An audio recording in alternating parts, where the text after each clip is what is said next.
உலகெங்கு வாழும் லக்லைட் சேனல் நேயர்கள் அனைவருக்கும் வணக்கம்.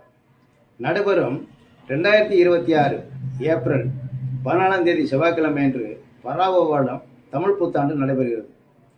காலசக்கரத்தின் 2வது ராசியான சுக்கிரனை ஆட்சி வீடாக கொண்ட ரிஷபராசி அன்பர்களே, இப்பொழுது உங்கள் ராசிக்கு 2ஆம் இடத்தில் இருந்த குரு பகவான் 3ஆம் இடத்தில் கடகத்தில் இடம்பெற்று அக்டோபர் 31ஆம் தேதி அதிசாரத்தில் சிம்மத்தில் இடம்பெற்று டிசம்பர் 12ஆம் தேதி வக்ரமாகி 2027 ஜனவரி 24ஆம் தேதி வக்ர நிவர்த்தியாகி மீண்டும் 3ஆம் இடத்தில் கடகத்தில் இடம்பெறுகிறது. அதாவது குரு பகவானுடைய நிலை இது. சனி பகவான் உங்களுக்கு ஏற்கனவே அதாவது மார்ச் மாதம் 6ஆம் தேதியே வாக்கிய பிரகாரம் உங்களுக்கு 11ஆம் இடத்துல நல்ல இடத்துல தான் இருக்குது.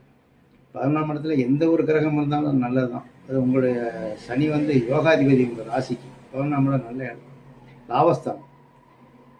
ராகுகேது பயிற்சி குறிப்பாக டிசம்பர் 5ஆம் தேதி இப்போ 10ஆம் இடத்துல இருக்கக்கூடிய ராகு 9ஆம் இடத்திலும் 4ஆம் இடத்துல இருக்கக்கூடிய கேது 3ஆம் இடத்துலையும் இடம்பெறுகிறது.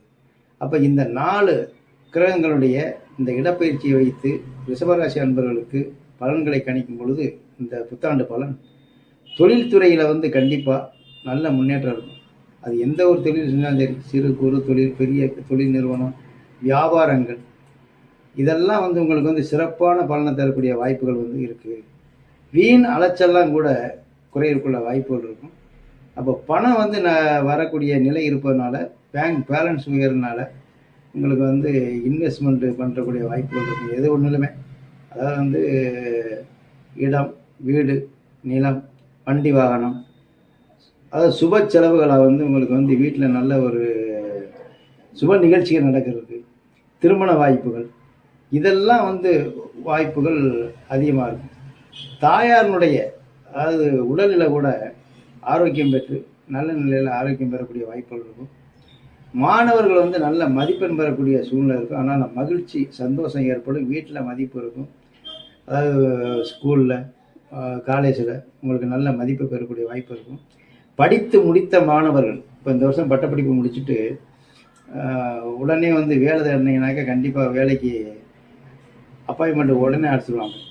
அது தகுதிக்கு தகுந்த மாதிரி கிடைக்கும். எல்லாருக்கும் படித்து முடித்தவங்கலாம் வேலைக்கு போகிறாங்கன்னு சொல்ல முடியாது. அவங்களுடைய தகுதிக்கு தகுந்த மாதிரி, படிப்புக்கு தகுந்த மாதிரி இது கிரக திசைகளை சாதகமாக இருக்கிறவங்களுக்கு தான் நான் இப்போ மேல் சொன்ன பலன்களாம் ஒரு 75%லேருந்து 80% வரைக்கும் நல்லது நடக்கும். ஒருவேளை ரிஷபராசிக்காரங்களுக்கு தசாபத்தி சாதகம் இல்லைனால் நான் இப்போ சொல்லக்கூடிய பலனாக நடக்கும். அது ஒரு 50% இருக்கும்.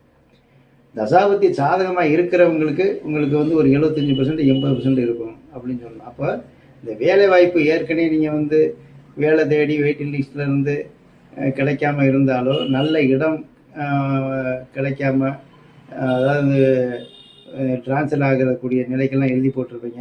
அரசு உத்தியோகத்தில் இருக்கிறவங்க, இல்லை தனியார் நிறுவனத்தில் இருக்கிறவங்க அடுத்த இடத்துக்கு போகிறதுக்கு முயற்சி பண்ணுவீங்க. அதெல்லாம் தலதாமதம் வந்தாக்க இந்த முறை, இந்த வருடம் நல்ல வேலை, நல்ல இடமாற்றம், சம்பள உயர்வு இதெல்லாம் இருக்கும். தாய் தந்தனுடைய விருப்பு வெறுப்புக்கு காரணமாகி கடந்த காலங்களில் கருத்து வேறுபாடுகள் இருந்தால் கண்டிப்பாக இந்த ஆண்டு கருத்து ஒற்றுமை ஏற்பட்டு அவர்களால் ஒரு பாராட்டும் மகிழ்ச்சியும் ஏற்படலாம். ஆடி ஆவணி மாதங்களில் உங்களுக்கு வீடு மனை வாங்கும் யோகம் கண்டிப்பாக இருக்குது. கண் திருஷ்டிகள்னால சில காரிய தடைகள் ஏற்படலாம். ஏன்னா உங்களுக்கு இப்போ நடைபெறக்கூடியது எதுவுமே எடுத்த உடனே நிறைவேற்றக்கூடிய நிலை இருக்கும். அது அக்கம் பக்கத்தில் உங்கள் ஃப்ரெண்ட்ஷிப்புக்கிட்ட, அவங்க கூட இருக்கிறவங்க, சொந்த பந்தங்க, இவங்களுக்குலாம் நல்லா தெரியும். எதுக்கெடுத்தாலும் இவர் செஞ்செல்லாம் நடத்தி முடிச்சிடுறாரு, நிறைவேற்றுறாரு. எப்படித்தான் அவன் செய்கிறான்னு தெரியலை. போன மாதம் எதுவுமே இல்லை, இந்த மாதம் திடீர்னு அவங்க வீட்டில் கல்யாணம் வச்சுருக்கலாம், திடீர்னு ஒரு வண்டி வாங்கிட்டான், திடீர்னு ஒரு சுப நிகழ்ச்சி நடத்துறதுக்கு தேதி வச்சுட்டான்.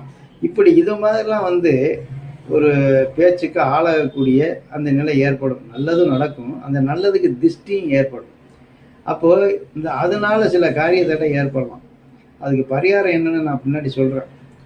அப்போ இந்த திருமணம் பேசி முடிவானால் இந்த காலகட்டத்தில் காலம் கடத்தாமல் நீங்கள் உடனே திருமணத்தை நடத்தி முடிச்சுறது நல்லது. யோசிச்சுக்கிட்டு இருக்கக்கூடாது. அப்புறம் அக்டோபர் 31ஆம் தேதியிலேருந்து நேரம் சரியில்லை. அதாவது டிசம்பர் 12ஆம் தேதி வரைக்கும் நேரம் சரியில்லை. அதனால் அதுக்குள்ளே திருமணத்தை முடிவாகி போச்சுன்னா, கன்ஃபார்ம் ஆகி போச்சுன்னா, ஒத்து போயிட்டீங்கன்னா 2 பேருக்கும் சம்மந்திகளுக்குள்ள பொண்ணு மாப்பிள்ளைக்குள்ள ஒத்து போச்சுன்னா முடிச்சிடும். உடன்பிறப்புடன் இருந்தக்கூடிய கருத்து வேறுபாடுகள் அகன்று நல்ல இணக்கமான சூழ்நிலை ஏற்படலாம். அது பாகப்பிரிவினையில் ஏற்கனவே பிரச்சனைகள், இடப்பிரச்சனைகள், ஏதாவது கொடுக்கல் வாங்கல் பிரச்சனையில் உங்கள் கூட பிறந்தவங்களில் கருத்து வேறுபாடு இருந்தால் இப்போ அதெல்லாம் வந்து சுமூகமான நிலை உருவாகும். இதுவரையில் உடல் ஆரோக்கியத்தில் இருந்த குறைபாடுகள் அகன்று ஆரோக்கியம் பெறுவதற்கான வாய்ப்புகள் நல்லா இருக்கும். நல்ல மருத்துவர் அமைவாங்க. படுத்த படுக்கையாக கிடக்கிறவங்க, நீண்ட நாள் அதாவது வந்து உடலில் சரியில்லாமல் இருந்தாங்க, நிரந்தர நோயாளின்னு சொல்லப்படுறாங்க, இவங்களுக்கெல்லாம் நல்ல மருத்துவர்கள் இப்போ அமையக்கூடிய வாய்ப்பு இருக்கும். அதனால் நிரந்தரமான நல்ல ஆரோக்கியம் பெறக்கூடிய வாய்ப்பு இருக்கும். தொழில் வியாபாரத்தில் நல்ல முன்னேற்றம் கிடைக்கும். கூடுதலான லாபத்தை பெறக்கூடிய வாய்ப்பு இருக்கும். புதிய முயற்சிகள் எதுவாக இருந்தாலும் கைகூடி வரும். உத்தியோகம் வேலை வாய்ப்பு உள்ளவர்களுக்கு பதவி உயர்வு கிடைக்கலாம், சம்பள உயர்வு கிடைக்கலாம். இதெல்லாம் ஏற்பட வாய்ப்புகள் வந்து பிரமாதமாக இருக்கு. எதிர்பார்த்த இடங்களில் இடமாற்றம் கிடைக்கும். புரட்டாசி ஐப்பசி மாதங்களில் வாழ்க்கை துணையின் ஆரோக்கியத்தில் கொஞ்சம் அக்கறை தேவைப்படும். மருத்துவ செலவுகள் ஏற்படலாம். 75% இந்த ஆண்டு வந்து சிறப்பான பலனை வந்து நீங்கள் சந்திக்கக்கூடிய வாய்ப்புகள் இருக்குது. அன்பர்களே, வியாழக்கிழமை தோறும் குரு பகவானுக்கு நெய் தீபம் ஏற்றி வழிபடுவதும், புரட்டாசி மாதம் ஒரு செவ்வாய்க்கிழமை அன்னைக்கு அபிஷேகம் செய்வதும் குரு பகவானுக்கு முடிஞ்சால் உங்களுக்கு வந்து இந்த வரக்கூடிய ஐப்பசி மாதம் சூரசம்ஹாரம் நடக்கும் திருச்செந்தூரில்.